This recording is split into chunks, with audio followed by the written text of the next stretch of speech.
கிருத்திகாஸ் காந்தி அவர்கள் சொன்னது போல எஸ்சி அட்டவணை என்பது ஒரு அரசு நிர்வாக பகுப்புக்காக உருவாக்கப்பட்ட ஒன்றுதான் என்றாலும் பிசியும் அப்படித்தான் உருவாக்கினார்கள், எம்பிசியும் அப்படித்தான் உருவாக்கினார்கள். ஆனால் டிசி எம்பிசி என்று சொல்லுகிற போது பெருமையாகவும், எஸ்சி என்று சொல்லுகிற பொழுது இழிவாகவும் கருதக்கூடிய பார்க்கக்கூடிய உளவியல் பார்வை எங்கிருந்து தொடங்கியது? பணமா, பாசமா, நட்பா, உறவா, இப்படி பட்டிமன்றம் போட்டு 4 சொறி ஜோக்கு சொன்னா அதை கேட்டு கையை தட்டிட்டு சிரிச்சுட்டு போற கூட்டம் தான் தமிழ்நாட்டில் எனக்கு தெரிஞ்சு பட்டிமன்றம்னா. ஆனால் அறிவுபூர்வமாக ஒரு விஷயத்தை அணுகக்கூடிய பட்டிமன்றத்தை இப்பதான் நான் முதல் முறையா பார்க்கிறேன். பல அரங்கங்கள் போயிருக்கிறேன். இதுபோல அறிவுபூர்வமான விஷயம் பேசுறதா 10 பேர் எண்ணி, அங்கே நாற்காலிகள் தான் அதிகமா இருக்கும், ஆட்கள் அதிகமா இருக்க மாட்டாங்க. எண்ணி 10 பேர், மேடையில் 20 பேர், மொத்தம் 30 பேர் இருப்போம். ஆனால் இந்த அரங்கத்தை பார்க்கும்போது உள்ளபடியாகவே மிக மிக மகிழ்ச்சியாக இருக்கிறது. தங்களுடைய வாழ்க்கையை தீர்மானிக்கக்கூடிய விஷயம் என்பதாலேயே மிகவும் அக்கறை எடுத்து வந்திருக்கின்ற இந்த மக்களை உண்மையிலேயே பாராட்ட வேண்டியிருக்கிறது. அதற்கு உழைத்த தம்பி தினேஷ் மலரையும் நான் மனதார மிக பாராட்டுகிறேன்.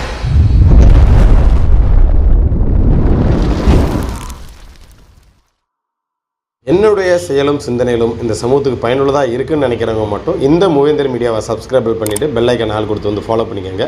மூவேந்தர் மீடியாவுக்கு உதவணும்னு நினைக்கிற உறவுகள் கீழே கொடுக்கப்பட்டுள்ள வாட்ஸ்அப் நம்பருக்கு தொடர்பு கொள்ளுங்கள். நன்றி. இந்த எஸ்சி பட்டியலில் நீடிப்பதா வெளியேறுவதா என்பதுதான் இந்த விவாதத்தினுடைய மையப்பொருள்.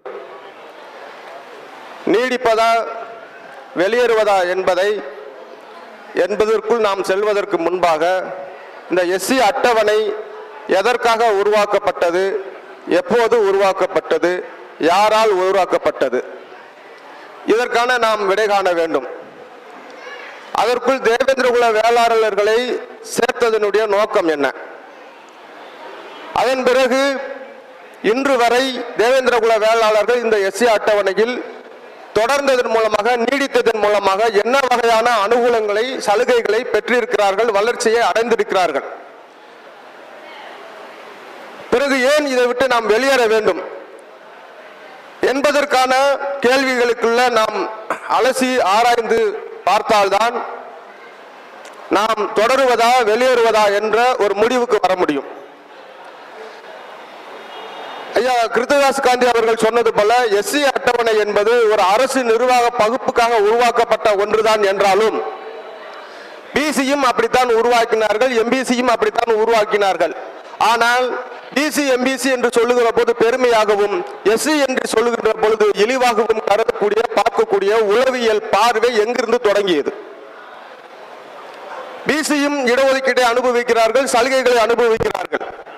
எஸ்சியும் எஸ்டியும் இடஒதுக்கீடையும் சலுகைகளையும் அனுபவிக்கிறார்கள். ஆனால் எஸ்சி எஸ்டி என்பவரை ஒரு தாழ்வான, ஒரு இழிவான ஒரு பார்வையாகவும், பிசி எம்பிசினா ஒரு ஆதிக்கத்தை செலுத்தக்கூடிய ஒரு உளவியலும் கட்டமைக்கப்பட்டிருக்கிறது என்பதை நாம் புரிந்து கொள்ள வேண்டும். ஏறத்தாழ இந்த இடஒதுக்கீட்டு முறை என்பது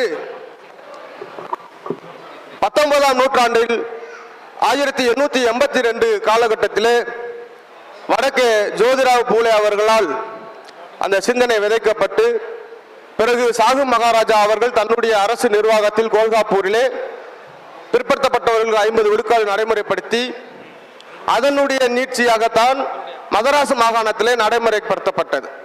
மதராசு மாகாணத்தில் எதற்காக நடைமுறைப்படுத்தப்பட்டது என்று சொன்னால், அன்றைய மதராசு மாகாணம் இன்றைய ஆந்திராவில் இருக்கக்கூடிய சித்தூர் மாவட்டத்தினுடைய நிர்வாகத்திலே ஏறத்தாழ 40க்கும் மேற்பட்ட ஒரே குடும்பத்தைச் சேர்ந்த 40க்கும் மேற்பட்ட பார்ப்பனர்கள், பிராமணர்கள் அதை ஆக்கிரமிப்பு செய்து வைத்திருந்தார்கள்.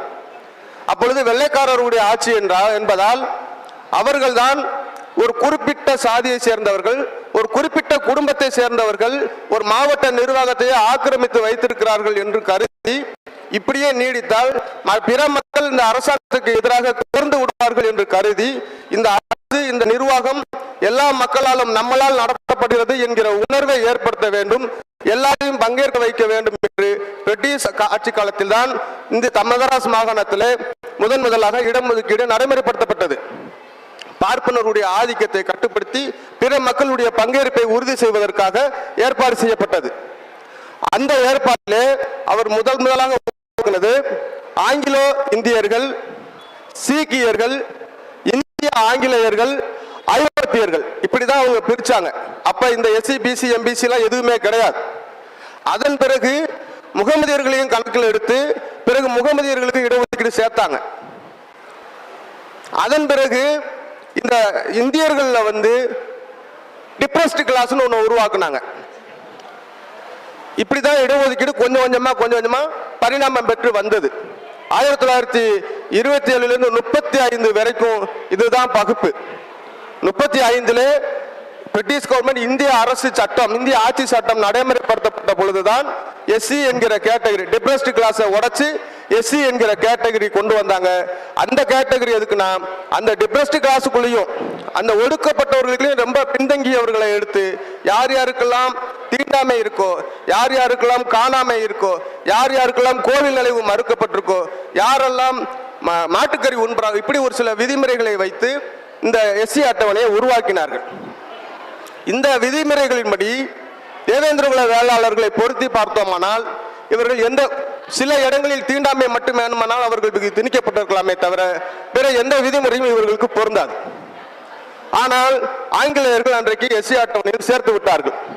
இதை சேர்க்கின்ற பொழுது அதற்கு முன்பாகவே நம்மளுடைய தேவேந்திரகுல மகாஜன சங்கத்தினுடைய தலைவராக இருந்த சீனிவாசகம் பிள்ளை அவர்கள் அப்பொழுதே சைமன் கமிஷனுக்கும் ஒரு மனுவை அளித்தார். தேவேந்திரகுல வேளாளர்கள், நாங்கள் வேளாண் சமுதாயம், எங்களுக்கும் தீண்டாமைக்கும், எங்களுக்கும் காணாமைக்கும், எங்களுக்கும் மாட்டுக்கறி உண்பதற்கும் எவ்வித தொடர்பும் இல்லை, எங்களை அந்த பட்டியலில் எஸ்சி பட்டியலில் சேர்க்க வேண்டாம் என்று ஏற்கனவே மனு அளித்திருந்தார்.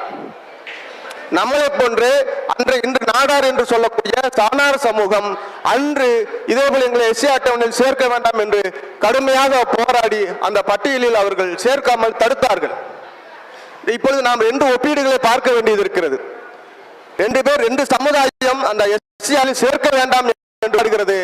ஒரு சமுதாயம் சேர்க்கப்படாமல் பிசியிலே தொடர்கிறது, ஒரு சமுதாயம் எஸ்சி அட்டவணையில் சேர்க்கப்படுகிறது. காணாமை தீண்டாமை உள்ள சமுதாயம் எஸ்சி அட்டவணை வெளியே இருக்கிறது, வெளியே சேர்க்கப்படாமல் வெளியே நிற்கிறது. இது எதுவும் இல்லாத தேவேந்திரகுல வேளாளர் சமுதாயம் எஸ்சி அட்டவணைக்கு சேர்க்கப்படுகிறது. இன்றைக்கு நீங்கள் நினைத்து பாருங்கள், நமக்கு பல சலுகைகள் அரசாங்கம் கொடுத்ததாக இருக்கட்டும், இன்றைக்கு நாடார்களுடைய வளர்ச்சி எந்த அடிப்படையில் இருக்கிறது, தேவேந்திரகுல வேளாளர்களுடைய வளர்ச்சி எந்த அடிப்படையில் இருக்கிறது, ஒப்பிட்டு பாருங்கள். நாடார்களுடைய இன்னைக்கு ஒரு முதலாளி வச்சிருக்கக்கூடிய சொத்து ஒட்டுமொத்த தேவேந்திரகுல வேளாளர் சமுதாயத்தையும் கிடையாது. HCL முதலாளி இன்னைக்கு ஒரு வருஷத்துக்கு 5000 கோடி டொனேஷன் மட்டும் 5000 கோடி டொனேஷன் மட்டும் கொடுக்கிறார் ஆண்டுக்கு. அந்த அளவுக்கு அந்த சமுதாயம் இன்றைக்கு வளர்ச்சி அடைந்திருக்கு. நாம இந்த பட்டியலுக்குள்ள சிக்கினதுனால இன்னைக்கும் சலுகைகளுக்காக திருவோடை ஏந்திக்கிட்டு எங்களுக்கு அதை கொடுங்க இதை கொடுங்க கேட்கிற நிலைமைக்கு நம்ம வந்திருக்கிறோம். அதே போல 35க்கு அப்புறம் 1950 இந்திய அரசியலமைப்பு சட்டம் நடைமுறைப்படுத்துறாங்க. அப்ப எஸ்சிக்கும் எஸ்டிக்கும் என்று ஒரு பிரிச்சு எஸ்சி எஸ்டிக்களுக்கு அம்பேத்கர் அந்த சட்டத்தில் இடஒதுக்கீட்டை உறுதி செய்கிறார்.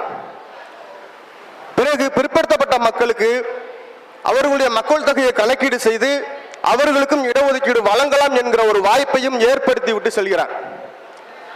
அதன் பிறகுதான் 75களுக்கு பிறகு காக்கா கலேக்கர் கமிட்டி அமைச்சு மண்டல் கமிஷன் அமைச்சு 90களில் தான் விபி சிங் பிரதமராக இருக்கும் பொழுது பிற்படுத்தப்பட்டவர்களுக்கும் ஒரு இடஒதுக்கீடு நடைமுறையை கொண்டு வருகிறார்கள். இப்பொழுது 26 வரைக்கும் ஏறத்தாழ 35லிருந்து 2026 வரைக்கும் ஒரு 90 ஆண்டுகளுக்கு மேலாகிவிட்டது. இந்த 90 ஆண்டு காலத்தில் இந்த எஸ்சி பட்டியலில் இருக்கக்கூடிய மக்கள் தொகைக்கு ஏற்றவாறு இடஒதுக்கீடை நடைமுறைப்படுத்தியதே கிடையாது. நம்முடைய ஓய்வு பெற்ற IAS அதிகாரி இருக்கிறார், அவர்கிட்ட கேளுங்க. அவங்க காலத்துல தான் சில போராடி பின்னடைவு காலி பணியிடங்கள் கூட போராடி ஒரு வெள்ளை அறிக்கை கேட்டு பெறப்பட்டது. அதன் பிறகு இன்று வரை 25 ஆண்டு காலமாக இந்த பின்னடைவு காலி பணியிடங்களின் நிலைமை என்னன்னே தெரியாது. அதே மாதிரி ஒன்றிய அரசாங்கம் ஒவ்வொரு முறையும் இந்த பட்டியல் சமூகத்தினுடைய மேம்பாட்டுக்காக வளர்ச்சிக்காக பல நிதிகளை ஆண்டுதோறும் இங்க மாநில அரசுக்கு அனுப்புது. அவங்க அதை என்ன செய்யறாங்கன்னா, கலைஞர் உயிரோடு இருக்கும்போது கலைஞர் வண்ண தொலைக்காட்சிக்கு பயன்படுத்தினாரு, சமத்துவபுரத்துக்கு பயன்படுத்தினாரு, ஸ்டாலின் வந்ததுக்கு அப்புறம் மகளிர் உரிமை தொகைக்கு பயன்படுத்தி இருக்கிறார். இந்த ஸ்பெசிபிக்கா இந்த சமுதாயத்தை சேர்ந்த மக்களுக்கு மட்டும் அவங்களுடைய வளர்ச்சி பணிக்கு மட்டும் பயன்படுத்தப்பட வேண்டும் என்று ஒதுக்கின நிதியை பொது சமூகத்திற்காக திருப்புறார்களே தவிர இந்த சமூகத்துடைய வளர்ச்சிக்காக எதுவும் செய்யவில்லை. இந்த கல்வி வேலை வாய்ப்பு இந்த 2 தளத்துல தான் இந்த இடஒதுக்கீடை நாம நடைமுறைப்படுத்துறோம். தொழில கிடையாது, வணிகத்துல கிடையாது. இப்ப நான் ஒரே ஒரு வார்த்தை மட்டும் உங்கள்ட்ட கேட்கிறேன். இங்க இந்த அரங்கத்துக்குள்ள வந்திருக்கிறவங்க தங்களுடைய குழந்தையவோ பேர குழந்தையவோ தனியார் பள்ளியில எத்தனை பேர் சேர்த்திருக்கீங்க? கை தூக்குங்க. கொஞ்சம் கை தூக்குங்க. தனியார் பள்ளியில படிச்சிருக்க சேர்த்தவங்க கை தூக்குங்க. அரசு பள்ளியில சேர்த்தவங்களுடைய எண்ணிக்கை கம்மியா தான் இருக்கு. இந்த இடஒதுக்கீடு நடைமுறையே அரசு பள்ளி, அரசு துறை, கல்வியில வேலை வாய்ப்புல அங்கதான் பயன்படுத்த முடியும். இப்ப நீங்க நம்ம எல்லாருமே பெரும்பாலான மக்கள் கௌரவத்துக்காக கூட கஷ்டப்பட்டு கூட கௌரவத்துக்காக நம்ம தனியார் பள்ளியில குழந்தைய படிச்ச வச்சா நல்லா இருக்கும், நாம தான் படிக்கல பிள்ளைகளை படிக்க வைப்போம்னு தனியார் துறைக்கு கொண்டு போயிட்டோம். ஏன்னா அதுதான் சரின்ற ஒரு உளவியல் இன்னைக்கு உருவாக்கப்பட்டுச்சு. வேலை வாய்ப்பும் அதே மாதிரிதான். 1990க்கு பிறகு தனியார் மையம், தாராள மையம், உலக மையம் என்கின்ற உலகளாவிய ஒரு ஒப்பந்தத்தை நடைமுறைப்படுத்தின பிறகு, இந்தியா அதை ஏற்றுக்கொண்ட பிறகு அரசு துறை கொஞ்சம் கொஞ்சமாக வெட்டி குறுக்கப்பட்டுருச்சு. அஞ்சலகம் தனியார் மையம், ரயில்வே தனியார் மையம், தொலைத்தொடர்பு தனியார் மையம், ராணுவத்தில் தளவாடங்கள் உற்பத்தி தனியார் மையம், எல்லாம் தனியார் மயமாயிருச்சு. ஒண்ணு கூட இன்னைக்கு ஒரு அற்ப சொற்பமா இருக்கக்கூடிய சில இடங்களுக்காக இந்த பட்டியலில் நாம் நீடிக்க வேண்டும் சொல்லிக்கிட்டே இருக்கிறாங்க. 2007க்கு பிறகு 9க்கு பிறகு இந்த இதுலயே ஒரு சப்டிவிஷன் பண்ணார் கருணாநிதி, அருந்ததியர் உள்ஒதுக்கீடு. அந்த அருந்ததியர் உள்ஒதுக்கீடு அவங்களுடைய மக்கள் தொகை 1970 படி நமக்கு 18 விழுக்காடு கொடுத்தாங்க. ஆனா அவங்களுக்கு 2009 மக்கள் தொகை கணக்கெடுப்பு நடத்தி அதுல 2.6 இருந்ததுனால அதை 3 மாத்தி கொடுத்தாங்க. சரி, 3 விழுக்காடு தானே, அவங்களும் மேம்படட்டும், அவங்களும் நம்மளோட வரட்டும் சொல்லி நம்ம ஆதரிச்சா என்ன டாக்டிஸா பண்றாங்கன்னா 3 விழுக்காடு போனாலும் மீதி இருக்கிற 15 விழுக்காட்டுலையும் அவங்களுக்கு தான் முன்னுரிமை, அதுக்கு போகத்தான் மற்ற சமூகத்துக்குன்னு ஒரு ப்ரிஃபரன்ஸ் பேசிக்க உருவாக்கி வச்சிருக்கிறாங்க. அப்ப என்னன்னாக்கா 18 விழுக்காடுமே அருந்ததியர் போகத்தான் தேவேந்திர குல வேளாளர்களுக்கும் பறை இருக்குன்ற நிலைமை 2010க்கு அப்புறம் இன்னைக்கு வரைக்கும் வந்துருச்சு. இந்த வீழ்ச்சின்னு நீடிக்கணும்னு பேசுறவங்க 2010க்கு அப்புறம் இந்த உள்ஒதுக்கீடு வந்ததுக்கு அப்புறம் என்ன மாதிரி தேவேந்திர குல வேளாளர்கள் வேலை வாய்ப்புலையும் கல்வியிலையும் பெற்றிருக்காங்கன்னு பாருங்க. அதே மாதிரி இன்னைக்கு இருக்கக்கூடிய BC, MBC, SC ratio exam என்ட்ரன்ஸ்ல நீங்க எடுத்து பாருங்க. சில படிப்புகள்ல பிசி எம்பிசியோட எஸ்சியோட கட் ஆஃப் மேல போயிருச்சு. ஒரு சில படிப்புகள்ல மட்டும்தான் ஈக்குவலாகவும் 0.5 கம்மியாகவும் இருக்கிறோம். கிட்டத்தட்ட நம்ம எப்படி பார்த்தாலும் இந்த பட்டியலில் நீடிக்கிறதுல நமக்கு இழப்புகள் அதிகமா இருக்கு, வளர்ச்சிகள் குறைவா இருக்கு. அதனால இன்னொன்று, இந்த கோரிக்கையை எல்லாரும் என்ன சொல்றாங்கன்னாக்கா இது பிஜேபியோட கோரிக்கை, ஆர்எஸ்எஸ் ஓட கோரிக்கை அப்படின்னு சொல்லி திராவிட இயக்கங்களும் தலித் இயக்கங்களும் சொல்றாங்க. நான் என்ன சொல்றேன்னா, எங்களை எஸ்சி பட்டியல சேர்க்காதீங்கன்னு சொல்லி 1924, 25, 26 காலகட்டத்தில் சொன்னவங்க அப்ப ஆர்எஸ்எஸ் கிடையாது, பிஜேபியும் கிடையாது. பாட்டாளி முழக்கம் ஐயா தங்கராஜ் அவர்கள் நூல் எழுதி வெளியிடும் போது அவர் ஒரு திராவிட சித்தாந்தத்தை, அம்பேத்கரிசத்தை ஏற்றுக்கொண்டவர். அவர் ஆர்எஸ்எஸ் பிஜேபியோட சித்தாந்தத்தை ஏற்றுக்கொண்டவர் அல்ல. அதன் பிறகு போராட்ட களத்தில் வீரியமாக எடுத்து சென்ற ஐயா பசுபதி பாண்டியன் அவர்களும் உமாசங்கர் அவர்களும் இந்த ஆர்எஸ்எஸ் பிஜேபி சித்தாந்தத்தை ஏற்றுக்கொண்டவர்கள் இல்லை. இன்றைக்கு பேசிக்கொண்டிருக்கக்கூடிய நானோ, அண்ணன் செந்தில் மல்லரோ, தோழர் தமிழ்மாறன் அவர்களோ ஆர்எஸ்எஸ் பிஜேபி சித்தாந்தத்தை ஏற்றுக்கொண்டவர்கள் இல்லை. திராவிட இயக்கங்கள் 1 நூற்றாண்டு காலமாக நம்முடைய கோரிக்கையை கண்டும் காணாமல் இருந்து நம்ம மீது வன்முறைகளை ஏவி அடக்கி ஒடுக்கி நம் மீது வன்முறைகளை திணித்த போதுதான் நாம் அவர்களுக்கு எதிராக மாறுகிறோமே ஒழிய நம்மளுடைய குரலை அவர்கள் கேட்டால் நாம் எதிராக மாறப்போவதில்லை. எனவே ஐயா அவர்கள் 3வது முறை அழிச்சிட்டாரு, முடிச்சிடுறேன். அடுத்த சுற்று வரும்போது மீதியை நான் பேசுறேன். நன்றி. பணமா பாசமா, நட்பா உறவா, இப்படி பட்டிமன்றம் போட்டு 4 சொறி ஜோக்கு சொன்னா அதை கேட்டு கையை தட்டிட்டு சிரிச்சுட்டு போற கூட்டம் தான் தமிழ்நாட்டில் எனக்கு தெரிஞ்சு பட்டிமன்றம்னா. ஆனால் அறிவுபூர்வமாக ஒரு விஷயத்தை அணுகக்கூடிய பட்டிமன்றத்தை இப்பதான் நான் முதல் முறையா பார்க்கிறேன். பல அரங்கங்கள் போயிருக்கிறேன். இதுபோல அறிவுபூர்வமான விஷயம் பேசுறாங்க 10 பேர் எண்ணி, அங்கே நாற்காலிகள் தான் அதிகமா இருக்கும், ஆட்கள் அதிகமா இருக்க மாட்டாங்க. எண்ணி 10 பேர், மேடையில் 20 பேர், மொத்தம் 30 பேர் இருப்போம். ஆனால் இந்த அரங்கத்தை பார்க்கும்போது உள்ளபடியாகவே மிக மிக மகிழ்ச்சியாக இருக்கிறது. தங்களுடைய வாழ்க்கையை தீர்மானிக்கக்கூடிய விஷயம் என்பதாலேயே மிகவும் அக்கறை எடுத்து வந்திருக்கின்ற இந்த மக்களை உண்மையிலேயே பாராட்ட வேண்டியிருக்கிறது. அதற்கு உழைத்த தம்பி தினேஷ் மலரையும் நான் மனதார மிக பாராட்டுகிறேன். 35 எஸ்சி பட்டியலிருந்து, அதான் முதல்ல சொன்னேன், சீனிவாசகம் பிள்ளை குடும்பர், அவர் பிள்ளை பேரு சீனிவாசகம் பிள்ளை குடும்பர். அவர் 29 பிரிட்டிஷ் அரசாங்கத்துக்கு ஒரு மனு கொடுக்கிறாரு. நீங்க வகுத்திருக்கக்கூடிய எந்த கொள்கையும் நாங்கள் எஸ்சி பட்டியலுக்குள்ள இருப்பதற்கான தகுதி அடிப்படையில் இல்லை, எங்களை அதில் வைக்காதீங்கன்னு கேட்குறாரு. ஆனால் அன்றைக்கு அரசியல் செல்வாக்கு நமக்கு இல்லை. அன்றைக்கு ஏற்கனவே எஸ்சி பட்டியலில் பட்டியலிடப்பட்ட ஒரு பிரிவினர், யாரையும் இழிவாக பேசக்கூடாதுன்றதுனால நான் சாதி சொல்லலை, எங்களை அந்த பட்டியலேருந்து கழட்டிடுங்க அப்படின்னு அரசியல் ரீதியாக இன்ஃப்ளூயன்ஸ் பண்ணி அவங்கள வெளியில் எடுத்தாங்க. இன்னைக்கு அவங்க எவ்வளோ பெரிய பணக்காரங்களாக இருக்காங்கன்னு சொல்லிட்டார் அவர். நம்மள தொழில் பண்ணுறோம், நம்ம எங்கே சென்னையில் நிறைய பேர் கடை வச்சிருக்கிறாங்க, சொந்தத்தை சொல்லி கடை வச்சிருக்க முடியுதா? இப்படிப்பட்ட சூழல். கல்வி இப்போ மாநில பட்டியலா மத்திய பட்டியலா, இனிமேல் அதெல்லாம் தனியார் பட்டியலுக்கு போயிடும். அதனால கை தூக்க சொன்னார். தனியார் பள்ளியில் எத்தனை பேர் படிச்சிருக்கீங்கன்ட்டு. தனியார் பள்ளியில் படித்தவங்க தான் அதிகமாக இருக்கிறீங்க.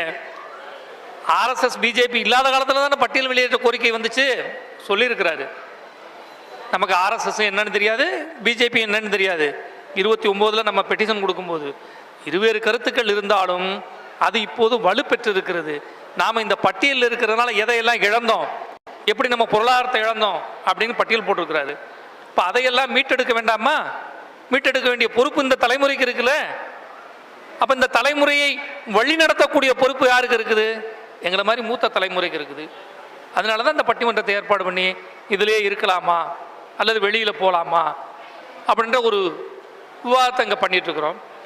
இப்போ இவருக்கும் பதில் சொல்லி ஆகணும்.